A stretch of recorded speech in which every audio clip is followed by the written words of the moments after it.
미국이 베네수엘라를 전격 공격한 이후 국제사회의 시선은 더 이상 중남미 한 나라의 내부 혼란에만 머물지 않고 있습니다.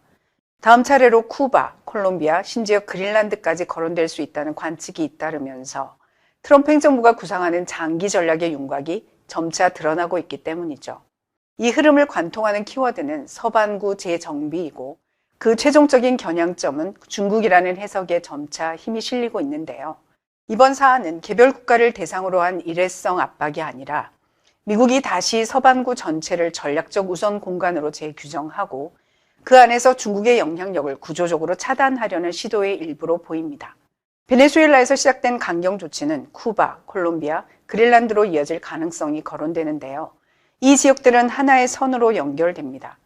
특히 주목되는 건 이 일련의 움직임이 외교, 군사, 경제를 분리하지 않고 동시에 작동하고 있다는 점입니다. 기존의 점진적 압박이나 외교적 경고 수준을 넘어 실제 행동을 통해 질서를 재편하려는 의지가 반영된 것으로 평가됩니다. 베네수엘라 사태는 트럼프식 대외 전략의 성격을 압축적으로 보여주는데요. 미국은 인권과 민주주의라는 전통적 명분에 더해 마약, 범죄, 국가안보라는 프레임을 결합해 개입의 정당성을 구축했습니다. 전면전이나 장기 점령이 아니라 문제 정권을 제거하는 단기 고강도 작전이라는 형식으로 제시됐다는 점이 핵심입니다. 여기서 중요한 건 결과 그 자체보다도 미국이 필요하다고 판단하면 실제로 행동한다라는 메시지를 분명히 했다는 점입니다. 이는 중남미 국가들뿐 아니라 이 지역에서 영향력을 확대해온 외부 세력에도 직접적인 경고로 작용합니다. 베네수엘라는 중국과 긴밀한 경제 외교 관계를 유지해온 대표적 국가 중 하나입니다. 그런 국가가 미국의 강경 대응을 받았다는 사실은 워싱턴이 더 이상 서반구에서 중국의 존재를 묵인하지 않겠다는 신호로 해석됩니다. 더 나아가 이번 조치는 향후 유사한 노선에 서 있는 국가들의 정치적 선택의 비용을 선명하게 각인시키는 효과를 낳았는데요. 중국과의 밀착이 단기적 경제 이익을 제공할 수는 있어도 전략적 충돌 국면에서는 국가 존립 차원의 위험으로 전환될 수 있음을 보여준 사례로 받아들여지고 있습니다. 이 큰 그림을 이해하려면 트럼프 행정부가 공식 문서에서 무엇을 선언했는지도 봐야 합니다. 백악관은 새 국가안보 전략을 공개하면서 수년간의 방치 끝에 미국은 서반구에서 미국의 우위를 회복하고 본토와 이 지역 전역에 대한 영향력을 보호하기 위해 멀로 독트린을 재확립하고 시행할 것이라고 밝혔습니다. 즉 라틴 아메리카에 집중하는 것이 상식적이고 강력하며 미국의 안보 이익에 부합한다는 논리입니다. 베네수엘라 앞바다에서 진행된 남부의 창 작전은 이 전환을 현장에서 보여준 대표적 장면인데요. 세계 최대급 항공모함과 상륙 공격함을 전면에 세우고 마약 밀수 해속정을 파괴하며 제재 대상 유조선을 선별적으로 봉쇄하는 방식으로 압박을 지속했고 그 결과 이번에 마두로 체포로 이어졌다는 설명입니다. 이제 질문은 하나죠. 왜 베네수엘라였고 왜 지금이었나? 여기서 다시 중국이 등장합니다. 라틴 아메리카는 자원과 물류, 에너지, 식량의 핵심 지대입니다. 전 미 남부사령관 알빈 홀씨는 지난해 2월 상원 군사위원회 청문회에서 이 지역이 담수, 산림, 어업, 원유, 전략금속, 그리고 리튬 같은 핵심 자원을 대거 보유하고 있다고 증언했습니다. 중국은 이미 남미 최대의 인프라 투자자이자 주요 무역 파트너가 됐고 무역 규모는 지난 20년간 급증했습니다. 또 여러 국가가 1대1로에 참여했고요. 미국 입장에서는 서반구의 항만, 전력망, 5G, 광산, 우주시설 같은 인프라가 중국 자본과 기업에 얽혀가는 상황을 그대로 둘 수 없다는 판단이 강해질 수밖에 없는데요. 그래서 나오는 게 사전 봉쇄입니다. 중국이 서반구에서 발판을 넓히는 것 자체를 용납하지 않겠다는 태도죠. 트럼프는 백악관에 복귀해서 이 지역에 대한 중국 공산당의 영향력 확장을 차단하기 시작했는데요. 이 틀을 잡는 첫 성과로 파나마 운하 문제가 거론됩니다.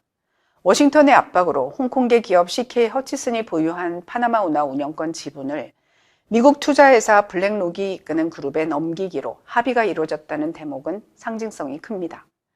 워싱턴에 본부를 둔 국제전략연구협회 회장이자 국방 및 외교 편집장인 그레고리 코플리는 파나마 운하 확보는 서반구 탈환을 위한 외교정책 전환의 첫 번째 성과였다라고 말했습니다. 이어서 2단계는 베네수엘라 정리라는 해석이 나옵니다. 왜냐하면 중국, 러시아, 쿠바, 이란 등 여러 세력이 미국을 상대로 공작할 수 있는 거점으로 베네수엘라가 활용돼 왔기 때문이죠. 그는 현재 사태의 본질은 트럼프가 지금 카리브해 지역에서 중국을 몰아내고 있다는 것이라고 강조했습니다. 그렇다면 다음 표적은 어디일까요? 첫 번째로 거론되는 곳이 쿠바입니다. 쿠바는 오랫동안 서방부에 남은 공산주의 이념의 상징으로 인식돼 왔지만 최근 흐름에서는 상징을 넘어 실질적 전략 거점으로 재인식되고 있는데요. 베네수엘라와 쿠바는 정치, 군사, 정보 영역에서 긴밀히 연결돼 왔고 쿠바는 베네수엘라 체제 유지에 중요한 축으로 기능해 왔다는 설명입니다. 미국이 베네수엘라를 흔든 이후 쿠바까지 압박하면 중남미 반미 축의 연결고리를 근본적으로 약화시킬 수 있고 이는 서방부에서 중국과 협력하는 국가들이 더 이상 안전지대에 있지 않다는 메시지가 됩니다. 게다가 쿠바는 지리적으로 미국 본토와 가깝습니다. 이곳에서 중국의 영향력이 확대되는 상황은 워싱턴 입장에선 전략적 부담이 크죠. 미 국무부에 따르면 쿠바의 국영 무역회사인 쿠바 메탈리스는 2019년부터 베네수엘라 국영 석유회사 페데베사와 계약을 맺고 하루에 최대 5만 3천 배럴의 원유를 수입해 왔는데요. 그런데 이 원유 가운데 상당량은 달러 같은 외화를 확보하기 위해 쿠바에 도착하기도 전에 중국 구매자들에게 다시 판매돼 왔다는 겁니다. 베네수엘라와 쿠바는 식량과 인력 차원에서도 깊이 연결돼 있고 쿠바 측 인력이 베네수엘라에서 경호와 정보 임무를 맡아왔다는 대목은 체제 유지 네트워크의 실체를 보여줍니다. 그래서 쿠바 문제는 인권이나 체제 논쟁만이 아니라 미국 안보 전략의 전방선으로 부상하고 있습니다. 쿠바를 둘러싼 변화는 단일 국가의 문제가 아니라 카리브해 전체의 전략 균형을 흔드는 변수로 작용할 가능성이 큽니다. 두 번째로 콜롬비아입니다. 콜롬비아는 전통적인 우방이지만 트럼프 전략에서는 민감한 위치에 놓입니다. 마약 생산과 유통이라는 고질적 문제는 미국이 언제든 강경 개입을 정당화할 수 있는 명분이 되죠. 트럼프 행정부는 이 문제를 단순한 범죄 차원을 넘어 미국 사회의 안전과 직결된 국가안보 사안으로 규정해 왔거든요. 이는 국내 정치적 지지를 결집시키는 동시에 대외 개입의 문턱을 낮추는 효과를 낳습니다. 콜롬비아가 주목받는 또 다른 이유, 바로 지리적 위치인데요. 콜롬비아는 카리브해와 태평양을 동시에 접하는 관문이고 이 정세는 중남미 물류, 에너지, 안보 흐름에 직결됩니다. 최근 중국은 콜롬비아를 포함한 중남미 국가들과 인프라, 무역 협력을 확대해 왔죠. 항만, 도로, 통신 분야에서의 협력은 경제적 성격을 띠지만 미국의 시각에서는 전략적 영향력 확대로 받아들여지게 됩니다. 콜롬비아에 대한 미국의 압박은 특정 국가를 겨냥한 조치라기보다 중남미 전반에 중국과의 밀착에는 대가가 따른다라는 메시지를 전달하려는 의도가 짙습니다. 이 과정에서 콜롬비아는 경고용 사례로 기능할 가능성이 있고요. 미국의 압박이 가시화될수록 인근 국가들 역시 외교 경제 노선 재조정을 고민할 수밖에 없게 되겠죠. 세 번째로 그린란드입니다. 겉으로는 중남미와 거리가 멀어 보이지만 서반구 구상 속에서 그린란드는 연장선에 있습니다. 북극 항로, 군사 감시, 미사일 경보 체계의 요충지이고 기후변화로 북극 가치가 커지면서 미러 중이 동시에 주목하는 전략 공간으로 떠올랐죠.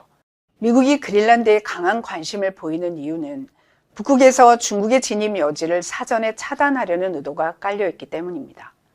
또 히토류 같은 자원 잠재력은 중국이 장악한 공급망에서 벗어나려는 미국의 계산과 맞물려 있고요. 결국 그린란드는 단순 영토 문제가 아니라 미래 경쟁 구도의 선점 여부를 가르는 상징적 공간이 됩니다. 여기에 베네수엘라 약화가 이웃 가이아나 같은 국가의 안보 환경까지 바꾼다는 대목도 중요합니다. 가이아나 국토의 3분의 1을 차지하는 에세키보 지역을 놓고 벌어지는 분쟁과 석유 개발을 둘러싼 긴장 속에서 미국과 가이아나의 군사협력 확대가 거론되는데요. 이는 서방구 재편이 한나라 사건이 아니라 연쇄적 재배치로 번질 수 있음을 시사합니다. 정리해 보겠습니다. 베네수엘라에서 시작해 쿠바, 콜롬비아, 그린란드로 이어지는 움직임을 종합하면 공통된 방향은 하나입니다. 특정 국가를 응징하는 단기 정책이 아니라 서방구와 북극을 잇는 광범위한 공간에서 중국의 영향력을 사전에 차단하려는 장기 전략이라는 점인데요.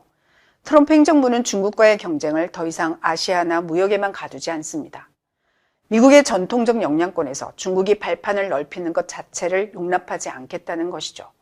베네수엘라는 첫 시험대였고 쿠바와 콜롬비아는 연장선, 그린란드는 최북단 봉쇄선이 될 수 있습니다. 물론 비용도 따릅니다. 동맹국과의 마찰, 국제사회의 반발, 국제법 논쟁이 불거질 수 있거든요. 그럼에도 이 노선이 유지된다면 우리가 마주할 베네수엘라 이후의 세계는 더 이상 개별 사건의 나열이 아니라 하나의 큰 지도 위에서 전개되는 구조적 재편의 국면이 될 가능성이 큽니다. 그리고 그 지도의 중심에는 서방부에서 중국을 밀어내려는 미국의 사전 차단형 경쟁 전략이 놓여 있습니다. 그렇다면 다음 질문은 이겁니다. 베네수엘라가 보낸 신호를 본 쿠바와 콜롬비아 그리고 중남미 각국은 어떤 선택을 하게 될까요? 중국은 어떤 방식으로 영향력을 유지하려 할까요? 그리고 미국은 어디까지 행동으로 밀어붙일까요?